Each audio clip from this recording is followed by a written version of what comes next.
ஒரு 50 வருடங்களுக்கு முன்னாடி காமராஜர் அவர்கள் ஆரம்பித்த அந்த கல்வியினால தான் வந்து உங்களுக்கு இவ்வளோ தூரம் வந்து நம்ம வளர்ச்சி அடைஞ்சிருக்கோம் இல்லையா. இதுக்கும் திராவிடத்துக்கும் எந்த சம்மந்தமே கிடையாது. நீங்கள் வந்ததுக்கப்புறம் வந்து மதுக்கடையில் ஆரம்பிச்சிங்களே ஒழிய எந்த இடத்துல நீங்கள் படிப்பகத்தில் நீங்கள் எந்த இடத்துலையுமே பெருசாக ஆரம்பிக்கல. எல்லாமே காமராஜர் அவர்கள் செஞ்சு வச்சுட்டாங்க. அதை நீங்கள் கண்டினியூ பண்ணுறீங்க. அப்போ படித்து வந்தவங்க தான் அதிகம். அதுக்கப்புறம் எம்ஜிஆர் அவர்கள் கொண்டு வந்தாங்க. இன்ஜினியரிங் காலேஜஸ்லாம் பார்த்தீங்கன்னா அவர் பீரியட் 1980s நிறைய காலேஜஸ் கொண்டு வந்தாங்க. இவங்க 2 பேருக்கு தான் பெரிய பங்கு இருக்குது ஒழிய கருணாநிதி அவர்களுக்கு ஒரே ஒரு பங்கு அதிக அளவு குடிப்பக்கத்தை ஆரம்பிச்சது மட்டும்தான் பங்கு. அதையும் நீங்கள் என்ன சொல்கிறீங்க, வார்த்தைக்கு வார்த்தை அண்ணா அண்ணான்னு பேசுகிறீங்க. நேற்று கூட ஒரு ட்விட் போட்டிருக்கிறாரு ஸ்டாலின். என்ன போட்டுக்கிறாருன்னா, அண்ணா அவர்களின் பேரை வைத்துக்கொண்டு நீங்கள் பேர் மாற்றத்தை நீங்கள் எப்படி எதிர்க்கிறீங்க அப்படின்னு அவர் கேட்குறாரு அந்த சென்ட்ரல் கவர்மெண்ட் ஸ்கீமில். நான் எனக்குன்னா அதே அண்ணா அவர்கள் வந்து ஒரு வார்த்தை சொல்கிறாரு, கவர்மெண்ட்டை ரன் பண்ண முடியல அப்படிங்கிறப்ப மதுக்கடைகளை திறக்கலாம் நிறைய பேர் அட்வைஸ் பண்ணும்போது அதுக்கு அவர் சொன்ன வார்த்தை வந்து, குடிக்காரன் கையிலேருந்து கிடைக்கக்கூடிய பணங்கிறது வந்து தொழுநோயாளின் கையிலேருந்து கிடைக்கக்கூடிய வெண்ணெயை போன்றது. அதை நான் ஒரு காலமும் செய்ய மாட்டேன், அந்த பாவத்தை நான் செய்ய மாட்டேன்னு சொன்னால் அண்ணாதுரை அவர்கள் கொள்கையை நீங்கள் மீறினீங்க.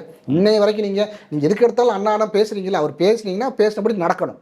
நீங்கள் அவர் சொன்னார் என் கவர்மெண்ட்டே வந்து போனாலும் பரவாயில்ல, என்னால் வந்து அதை நான் ஓப்பன் பண்ண மாட்டேன்னாரு. ஆனால் உடனடியாக வந்து கருணாநிதி சொன்னது, நீங்கள் குடிப்பகத்தை ஓப்பன் பண்ணி விட்டீங்க.